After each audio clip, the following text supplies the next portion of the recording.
Les amis, enfin, les Lions indomptables se sont entraînés. Voici les premières images des Lions avec les nouvelles tenues d'entraînement de Fortin. Voilà les amis, depuis hier, nous parlons tout simplement de tout ce qui s'est passé de façon rocambolesque au niveau de l'aéroport. Mais normalement, on devait se concentrer sur les nouvelles tenues des Lions indomptables, sur leur préparation. Mais malheureusement, une autre actualité tout autre a pris le dessus. Admirez ces nouveaux maillots. Sont-ils pas beaux, les amis, comparativement à l'ancien? Est-ce que Fortin n'a pas fait quand même du bon boulot? Dites-moi en commentaire ce que vous pensez, les gars. Je me dis que c'est de très belles tenues, que ce soit les tenues d'entraînement ou bien pour les fans ou bien les tenues officielles des matchs. Je trouve ça quand même top comparativement à ce que One All Sport nous avait servi.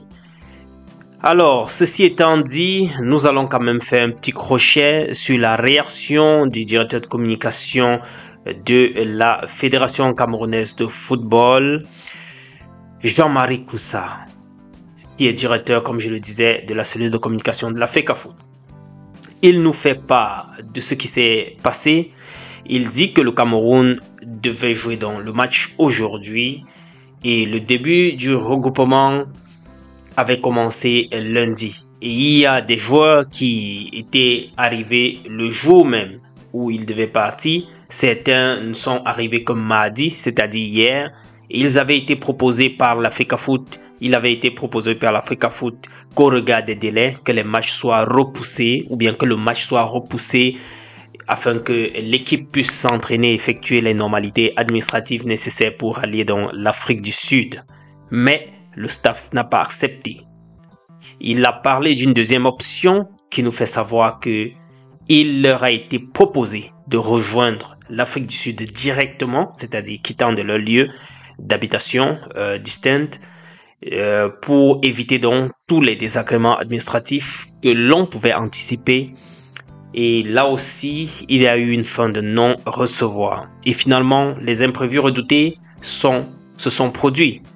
Et dit-il, heureusement que maintenant ils sont dans la ville et blablabla. Donc ça part de réaction par rapport à ce qui s'est passé, ce qui ne diffère pas trop de tout ce qu'on voit depuis sur les pages sportives et toute autre page qui a eu à traiter de cette actualité-là.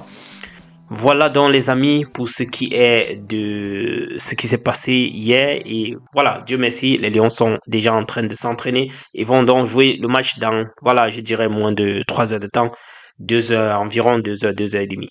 Je vous laisse écouter cette réaction de Stéphane Biya qui, depuis quelques heures, je dirais même jour, faisait la une de la toile où il y avait une photo qui circulait de lui qui n'était pas très motivante. On voyait sur le visage une sorte de mal-être et là, il apporte un démenti pour dire qu'il se porte très bien. Je vous laisse écouter et n'hésitez pas surtout de vous abonner et d'activer la cloche de notification. Préparons-nous maintenant pour regarder le match des Lions. C'est dans quelques minutes, je dirais.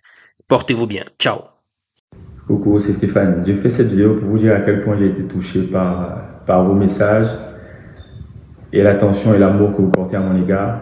Comme l'a si bien dit mon porte-parole de la fondation, M. Kadi, je vais super bien et je vais au Cameroun.